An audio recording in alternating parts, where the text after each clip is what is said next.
neredesin? Gülüm neredesin? Halim yamandır. Bir lahza sensizlik bana haramdır. Şu garip gönlüm ahu figandır. Nerededir gülüm diye yastadır yasta.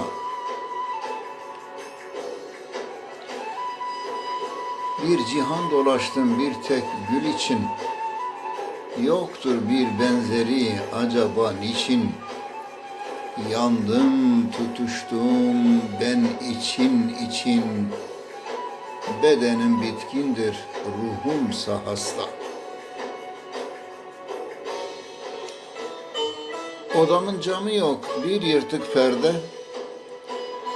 Arıyorum bir gülüm hani ya nerede? Yine boğuluyorum hüzüne derde. Geçti ömrüm baharı kaldım nabısta.